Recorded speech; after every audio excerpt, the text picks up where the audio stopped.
한국경제TV 생생한 실전 투자 정보 와우퀴. 월 5,000원 커피값으로 투자 정보가 내 손 안에 배달됩니다. 와우킥 N에서 만나요. 간밤 야간 거래에서 마감한 원달러 환율 보면 깜짝 놀라시는 분들 계실 것 같습니다. 그동안에 좀 오르기만 했던 원달러 환율이 갑작스럽게 급락했죠. 바로 미국의 환율 총책임자인 스콧 베선트 미국 재무장관의 발언이 환율에 영향을 크게 미쳤습니다.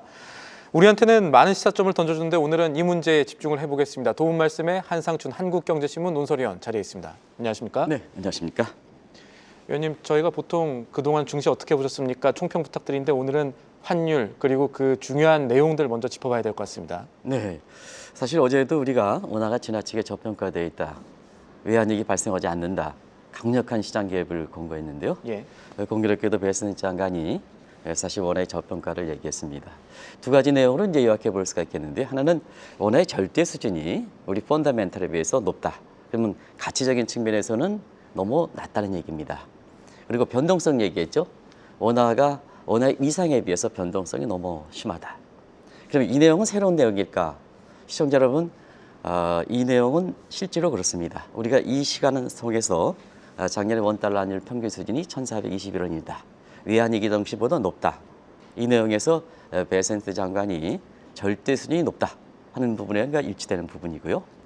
원화의 그 하루 변동성이 굉장히 심합니다. 그래서 방송을 통해서 베트남 동화라든가 태국 바타보다도 더 심하다. 예. 이런 쪽도 얘기했습니다. 똑같은 내용을 얘기했습니다. 근데 사실 저희들이 이 베센트 장관보다는 사실 힘이 약한 것 같습니다. 근데 베센트 장관이 원화의 저평가라든가 변동성 얘기하니까 바로 한국의 시장 개입의 정당성을 부여해 주는 게 아니냐, 미국 측에서 힘을 실어주는 게 아니냐 하다 보니까 화들짝 놀란 사람이 달러를 매도하면서 여기 환율에서 장중한때 20원 정도 폭락을 한 사태가 발생하고, 어제도 이제 제가 한국경제신문의 김정우 사장님랑 같이 개인적으로 이렇게 얘기한 적이 있었는데요. 굉장히 환율에 밝은 사람입니다. 우리 한국경제신문의 사장이 경제신문답게. 근데 일부 그 사람들이 2,000원 이상 겨냥해서 환투기를 하고 있다 하는 얘기에 깜짝 놀랐습니다.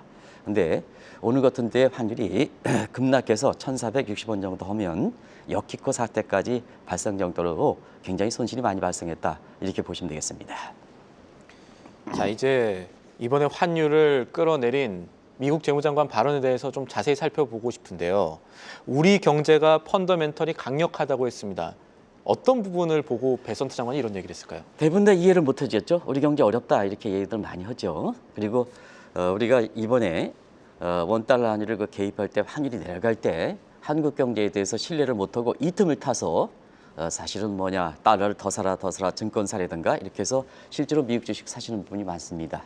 근데 베센트 장관이 한국 경제 펀더멘탈이 그것도 강력하다 얘기했습니다. 실제로 한번 보겠습니다. 예. 4대 거시경제 지표를 보면 성장률이 마지막에 나온 게 3분기 성장률입니다. 우리가 전분기 대비 1.3%인데 미국식 방식으로 고쳐보겠습니다. 미국과 비교해서 우리 5.2% 나옵니다.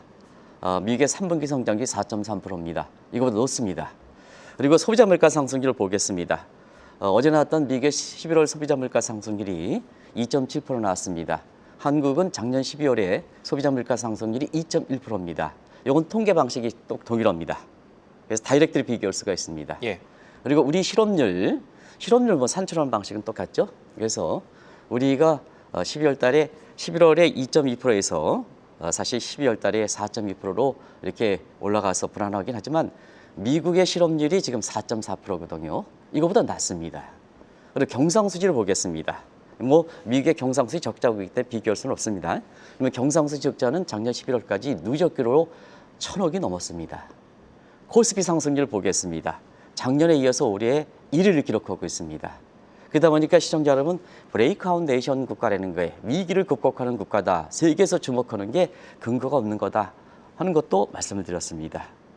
그러다 보니까 성장률, 소비자 물가 상승률, 실업률, 경상수지, 코스피 상승률 전부 전부 미국보다 높거든요. 예. 그러다 보니까 당연히 베센트 장관 입장에서는 펀더멘털이 강력하다, 이런 얘기를 할 수밖에 없지 않습니까? 근데 정작 우리 국민들은 이거를 인정하지 않는다는 얘기입니다. 작년에 원달러 환율이 이렇게 시장 개입해서 환율이 떨어지다 보니까 그 틈을 타서 또 미국의 주식 투자라든가 미국의 달러 투자를 권유하는 증권사들이 있지 않습니까? 그건 창고에 가면 흔하게 알 수가 있습니다. 이 틈을 타라. 앞으로 환율 올라간다. 2,000원까지 올라간다. 사라. 이렇게 얘기하지 않습니까? 그런데 미국의 베센트 장관은 왜 그랬을까? 뭐 한국 경제를 옹호하기 위해서 그렇습니까? 다 근거가 있기 때문에 그렇다 이렇게 됐습니다.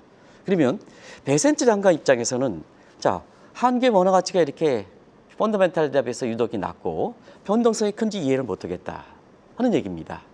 한국이 무슨 특이한 요인이 있지 않느냐? 그 입장에서는 미국 입장에서도 이런 요인을 굉장히 대미 투자를 받아야 된다든가 그다음에 대미 흑자 문제라든가 이런 쪽에서 한국의 정책을 가져갈 때 이런 노이즈 현상이 왜 발생할까? 왜 발생할까? 저렇게 성장률이든가 경상수지라든가 물가라든가 실업률 좋은데 왜 원화 가치는 약세일까? 당연히 미국 입장에서는 관심을 가질 수밖에 없죠. 그게 만약 이번에 한국 경제가 펀더멘털이 강력하다 할 때 실질적으로 보면 성장률, 물가, 실업률, 그다음에 경상수지 이거 비교해 볼 때 또 코스피 상승 볼 때 미국보다 월등히 지금 한국 경제 펀더멘털이 괜찮다. 그러기 때문에 근거 없이 얘기한 건 아니다 하는 것을 말씀을 드리겠습니다. 그리고 이제 원화 가치가 이 지나치게 저평가되어 있다는 게 미국의 지금 어떤 문제의식이라면 이거를 어느 선을 기준으로 이렇게 저평가다 아니다 평가할 수 있을까요? 네, 펀더멘탈 대비해서 건전하다 하니까 지금 원화 가치가 굉장히 약세가 되지 않습니까? 환율이 높지 않습니까? 그런 측면에서는 자 미국에서는 공정무역 뭐 이렇게 해서 또 트럼프 관세라든가 이런 측면에서 한국의 원화 가치를 평가해죠. 미국 입장에서는 한국이 굉장히 무역 수입 적자국이 아니겠습니까? 예. 그런 측면에서 자 원화가 저평가되어 있다면 그 기준이 뭐냐? 또 기준의 방식을 얘기를 해줘야죠. 베센트가 얘기했다고 해서 이게 원화 가치가 저평가돼야 사실 트럼프의 말을 믿지 못한다면 그 기준이 필요한 거 아니겠습니까? 그런 측면에서 미국의 재무부라든가 환율 보고서 직접적으로 달성하니까 또 IMF의 방식들을 한번 보겠습니다. 일반적으로 이론적으로는 원화 가치의 특정국의 통화 가치의 적정선을 따지는 방식이 세 가지가 있습니다. 수출 채산성 모델, 그다음에 경상수지 균형 모델, 그리고 환율 구조 모형, 그리고 이런 것이 이제 이론적으로 방법이고요. 또 한 가지 시청자 여러분들이 가장 일반적으로 얘기하는 게 구매력에 따라서 실질 실효 환율이라는 게 있습니다. 이건 많이 대중적으로 알려져 있죠. 그리고 빅맥 지수라는 게 있습니다. 예. 이게 빅맥 지수는 지금 빅맥이 전 세계적으로 과거만큼 많이 이렇게 사용하지 않기 때문에 지금 일부 신문에서 빅맥 지수는 환율을 비교할 때 굉장히 괴리가 많이 발생한다 이렇게 됐습니다. 이거 사용하지 말기를 제가 권유해 드리겠습니다. 이런 방식이 있습니다. 그러면 이 베센트가 한국에 대해서 원화 가치 저평가라든 고평가 이게 얘기할 때 무슨 기준이냐 할 때는 사실 실질 실효 환율, 대중적인 문제, 그리고 환율 구조 모형을 가지고 얘기한다 이렇게 됐습니다. 그래서 지난해에도 이렇게 환율 구조 모형에서 우리 원달러 환율이 1,350원이다. 이 수준은 IMF에서도 한국의 원화 수준이 원달러 적정 수준이 1,330원 내지는 1,350원이라고 얘기했습니다. 정확히 일치입니다. 정확히 일치입니다. 그러다 보니까 지금의 미국의 환율 담당 총책인 입장에서 사실 한국의 원달러 환율이 이번에 떨어지기 전에 1,480원대 근접하는 것은 적정 수준에 대비해서 100원 이상 높은 수준이다. 그리고 한국은 이종통 환율입니다. 사실 다른 국가 통화는 수학의 번분수 방식입니다. 위에 원달러 환율에 밑에 뭐 이렇게 해서 위안화 달러 환율. 그러면 번분수 형태를 보면 위에 달러 제곱, 밑에 달러 제곱 약분되죠? 그러면 위에는 원화 남고 밑에는 위안화가 남는 겁니다. 그러다 보니까 위에 분자가 원달러 환율이 과도하게 높으면 원화 가치가 약세면 미달러뿐만 아니라 모든 통화에 대해서도 원화가 저평가되는 이거죠. 그게 크로스 레이트 방식이다. 그러다 보니까 자 한국 경제 위상이 이렇게 높다고 하는데 모든 통화에 대해서 원화 가치가 약세를 보이니까 베센트 입장에서는 한국 입장에서 자 이상한 나라 아니냐 이렇게 얘기할 수가 없죠. 얘기할 수밖에 없죠. 그리고 우리나라에 비해서도 원화가 펀더멘탈에 비해서 되게 저평가되고 또 변동성이 심하고 그 태국의 마트화라든가 이런 것보다 변동성이 심하니까 또 가치도 저평가되니까 작년부터 일통화로 전락되는 게 아니냐. 뭐가 원화가 전락된 게 아니냐. 똑같은 맥락에서 베센트 장관이 얘기한다 이렇게 됐습니다. 예. 이렇게 저희가 이 원화가 왜 지금 저평가 상태다라는 거를 잘 살펴봤는데 이렇게 한국 경제가 펀더멘털 괜찮은데 원화가 강세를 보이지 못하고 약세를 보이는 이유는 뭐라고 생각을 해야 될까요? 과거에 보지 못했던 노이즈 현상이 발생한 거죠. 지금 외환시장 보면 뭐 요새 환율이 가장 관심이니까 개인적으로 국제금리 시장에서 원달러 환율을 30년 우리나라 가장 오랫동안 지켜보니까 회장님들이 전화가 많습니다. 여러 가지 이론저론 설명되지 않는 현상에 대해서 한번 시청자랑 같이 보겠습니다. 우리 경제 성장률 작년 3분기에 우리가 미국식 방식으로 5.2%입니다. 미국은 4.3%입니다. 원달러니 떨어져 있지 왜 올라갑니까? 이게 회장님들이 지키고 CEO들이 보는 궁금증이죠. 시청자 여러분 아시겠습니다. 우리 경상수적자가 1,000억 달러가 넘습니다. 원달러니 떨어져 있죠. 근데 왜 원달러니 올라갑니까? 그리고 달러 인덱스는 트럼프 취임 초에 110입니다. 지금은 98레벨, 99레벨입니다. 그럼 원달러율 같이 떨어져 있는데 왜 올라갑니까?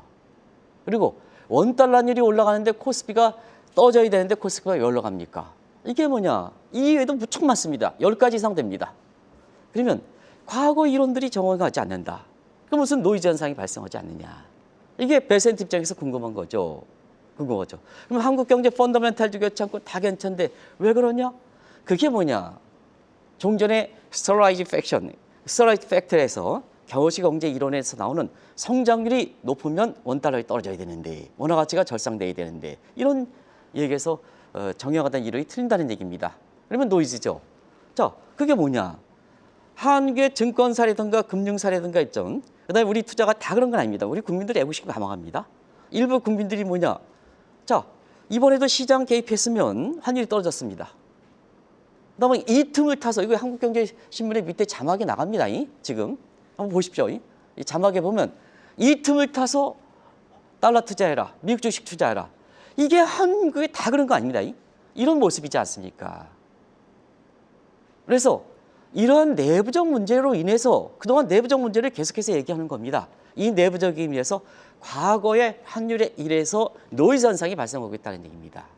자, 정작 그러면 미국 주식이 우리 주식보다 수익률이 높으냐? 이게 우리 외환당국 입장이죠. 근데 한국의 코스피 상승률이 1인데 왜 미국에 주식 투자하고 미국에 달러 투자하라는 얘기입니다. 이게 증권사의 지금 모습입니다. 그러면 이렇게 해서 지금 우리가 외화 유출해가지고 국가가 망하면 어떻게 됩니까? 망하면. 우리 국민들 우리 조국에서 살아야 되지 않습니까? 어디 가서 삽니까? 미국에 가서 산다고요? 싱가포르 가서 산다고요? 아유, 다른 나라에서 하면요 메이저 상을 못 합니다. 제가 경험 많이 했습니다. 맞습니다. 그런 과정에서 보면 자, 정부 당국에서는 여러분이 낸 달러를 가지고 환율 떨어졌을 때 그 달러 투자한 그분의 세금을 내 가지고 시장 개입하는 겁니다. 그러면 환율이 안정 떨어졌으면 자, 정부의 시책에 이렇게 해서 정부를 정치적으로 옹호하는 게 아닙니다. 당신이 세금 내 가지고 환율 떨어뜨렸으니까 근데 정작 뭐냐 세금 내 가지고 다시 달러를 투자해요? 이게 말이 되지 않지 않습니까? 예. 대외에 미국에서 가장 환율의 책임자하는 베센트도 한국의 펀더멘탈이 강력하게 하는데 왜 우리 국가를 믿지 못합니까? 이게 해외에서 바라보는 시각이죠. 바라보면 다 국민들 그렇지 않습니다. 이게 그리고 국내 증권사들이 환율이 떨어지는데 창구에 한번 가십시오. 이 틈을 타서 달러 투자하고 미국 주식 투자하라 이렇지 않습니까? 우리 코스피는 연이 올라가는데 이게 그렇습니까? 답답한 거 아니겠습니까? 저는 답답합니다. 국민의 입장에서 저게 애국심이 강한 사람이 아닙니다. 근데 우리가 좋든 싫든 우리나라에서 태어났으니까 한국이 잘 돼야 되지 않습니까? 딴 거 없습니다. 돈 벌면 한국이 잘 되지 않습니까? 불안한 미국에서 투자하는 것보다 왜 불안하냐?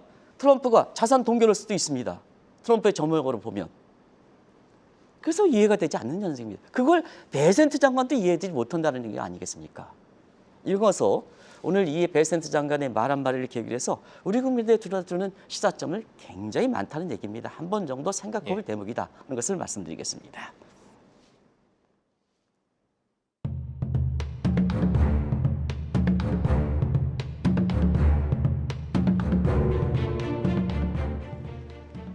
이 얘기 계속 이어나가 보죠. 미국 환율 정책의 총책임자가 한국 원화 가치 정평가되어 있다라고 하는 거에 대해서 어떻게 봐야 될까? 여기에 대해서 다양한 시각이 나오지 않습니까? 네, 이 문제는 우리 외환 당국이라든가 국민들이 사실상 아주 심각하게 받아들여야 됩니다. 왜 그럴까? 자, 베센트 장관 원화가 저평가되어 있다. 이렇게 하면 트럼프가 관세 정책을 취하고 있습니다. 관세는 가격 할증 정책입니다. 그러면 중국이 위안화 절하를 무력화시킵니다. 한국은 본의 아니게 관세 무력화 여부가 원화가 저평가됐으니까 가격 할증 정책에 해당되는 관세를 가격 할인에 해당되는 원화 저평가를 무력화시켜 오해 소지가 있는 겁니다. 그리고 우리의 대미 무역 수지는 작년에 관세를 때렸다 하려도 500억 이상의 흑자를 기록하고 있습니다. 그러다 보니까 자, 배센트는 미국의 재무당국당 총책입니다. 환율을 갖고 있는 총책입니다. 올해 4월 달에 미 재무부에서 환율 보고서를 발표합니다. 예. 근데 2020년 교육촉진법이 아니라 옴니버스 액트, 1988년 옴니버스 액트에 의해서 이번에 사실 환율 조작국 여부를 이렇게 할 거로 봅니다. 그러면 자, 베센트 장관의 환율 정책이 저렇게 오해를 소지가 있다면 한국이 뭐냐? 옴니버스 액트에서 환율 조작에 걸릴 가능성도 있다 하는 이 측면의 간접적인 압력도 될 수 있습니다. 우리 외환당국에서는 이 문제를 좀 심각하게 받아들여야 합니다. 또 한 가지는 베센트는 미국의 국익, 개인의 이익을 중시하는 사람입니다. 그런 측면에서 자, 대미 투자 3,500달러, 매년 200억 달러 나갑니다. 미국 입장에서 어떠냐? 달러를 받는 겁니다. 한국의 원달러 환율 관계가 없습니다. 미국은 달러만 받으면 됩니다. 그러면 환율이 원달러 환율이 올라가고 그다음에 달러가 부족하면 어떻습니까? 미국 입장에서는 대미 투자가 순조롭게 되지 않는 겁니다. 환율이 안정돼야 미국은 달러를 받으니까 안정돼야 한국이 약속했고 서로 양해했던 대미 투자 200억 달러 순조롭게 받을 수가 있는 겁니다. 이런 쪽의 모습도 스루모드가 깔려 있는 것이 아닌가 하는 측면에서 단순히 베센트 장관의 발언을 그냥 얘기하고 환율이 떨어졌다 보다도 그 숨은 의미를 우리가 찾아보는 것이 우리 대응적인 측면에서 굉장히 중요하다는 얘기입니다. 이런 쪽도 한번 외환당국이라든가 또 일부 이 틈을 타서 달러를 사고 원달러를 환율을 부추기고 그다음에 사실 한국의 코스피 상승률이 연일 세계 1위인데도 불구하고 미국 투자 이거 권유는 일부 증권사들도 한번 생각해 볼 때입니다 하는 것도 말씀드리겠습니다.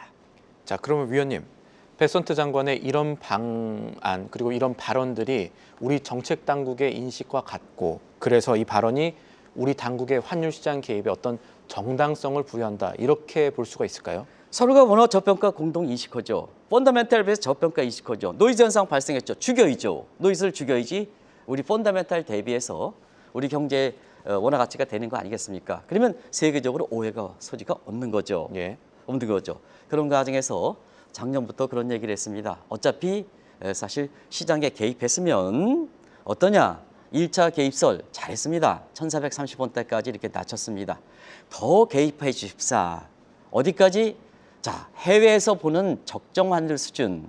IMF에서 1330 내지는 1350. 또 환율 구조목에서 미국의 재무가 적정 수준으로는 1350원까지 떨어뜨려야 됩니다. 그래야 기대 수준. 환율이 떨어질 때 올라갑니다. 틈 타서 달러를 살 수 있는 그 기대 수준을 떨어뜨릴 수 있는 겁니다. 그래서 이 얘기도 외환당국에서 누차례 말씀드렸습니다. 어차피 시장 개입했으면 중간에 그만두면 그만큼 개입 비용만큼 낭비가 되는 겁니다. 예. 손에 들이댔으면 목적이 달성할 까지 계속해서 개입하십시오. 그리고 어제도 이 말씀을 드렸습니다. 일부 사람들이 원달러 환율이 1,500원 넘어가면 외환위기가 발생해 1,500원 넘어가십시오. 외환위기가 안 발생합니다. 적정 외환보유고가 4천억 밑으로 떨어지면 외환보유고 발생이 안 발생합니다. 예. 지금 외환위기 이후에 사실 한국에 대해서 외환위기라든가 각종 위기설 1,000번 나왔습니다. 텍스마이가 1,000번 나왔습니다. 아, 실제로 1,000번. 1,000번 나왔어요. 1,000번 이상 나왔어요. 텍스만 어저지수로 아주 판단하거든요. 예. 근데 지금까지 보면 우리가 외환위기 발생했습니까? 각종 위기 발생했습니까?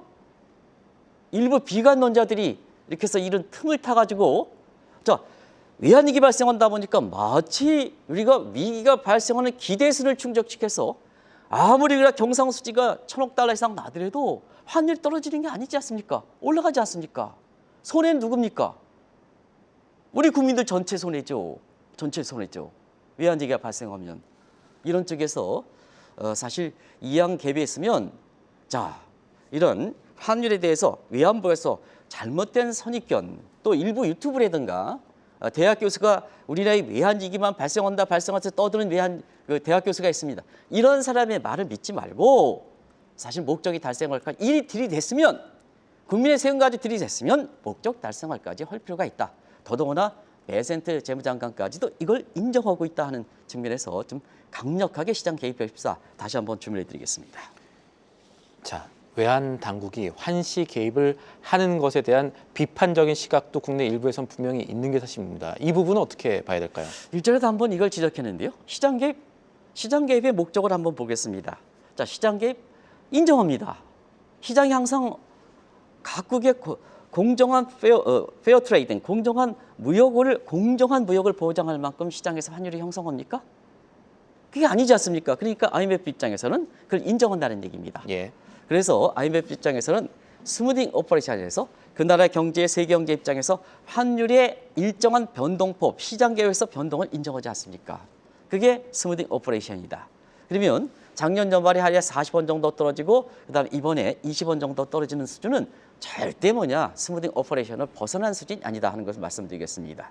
또 원화를 이번엔 절상을 유도하는 거거든요. 절상을 유도하면 미국 입장에서는 더 좋은 거 아니겠습니까? 미국의 환율 보고서의 대상이 아니죠. 베센트 장관도 원화의 저평가를 우려하지 않습니까? 왜 시장 개입하는 것이 왜 이렇게 부정적으로 봅니까? 그리고 자, 엔화와 위안화 절상되거든요. 우리도 절상되니까 수출 경쟁에 문제가 없지 않습니까? 경쟁국에서 위안화도 절상돼, 엔화도 예를 들어서 절상돼 추가 금리 인상하니까 결과적으로는 수출 경쟁력 그대로 유지하죠. 그러면 안 개입할 이유가 없지 않습니까? 한번 말씀드리겠습니다. 자, 지금 상태에서 일부 증권사의 이기적 행동, 일부 투자가들의 위기적 행동 해서 자, 이런 상태에서 외환위기 당해서 국가가 망하면 어떻게 되겠습니까? 치욕이지 않습니까? 본인들의 입에서도 경제학 교과서에 한국이 외환위기 당하겠다 이걸 얘기하지 않습니까? 우리 국민들이 후손 세대의 치욕이지 않습니까? 그래서 지금 상태에선 정책 당국이 이런 걸 기대수준을 꺾을 필요가 있다. 기대수준이 뭐 확실하게 본때를 보여줘야죠. 본때를 보여줘야죠. 이왕 개입했으면 저 개입에 대해서도 국제적으로 인정하는 수준이니까. 그래서 이번 계기에서 베센트 장관은 상당 부분 우리 원달러 외환 당국의 입장에서 어떤 입장을 보여야 될까 하는 것도 보여주는 시사점이다 이렇게 보게 됐습니다. 잠시 후에는 한국은행이 기준금리를 결정하는 올해 첫 한은 금통위 회의가 열립니다. 여러 부분 살펴볼 부분이 많을 것 같은데 우선 환율 생각하면 지금 금리를 내리기는 어렵다고 봐야 될까요? 네, 사실 작년부터 한국은행의 통화정책 기준금리 변경 방식의 어떤 우선순위를 보겠습니다. 작년에는 1분기 성장률이 한국식 방식 마이너스 0.1니까 경기 부양 생각했죠. 그래서 2월과 5월에는 금리를 내렸습니다. 예. 그런데 하반기 이후부터는 금리를 동결했죠. 왜 그럴까?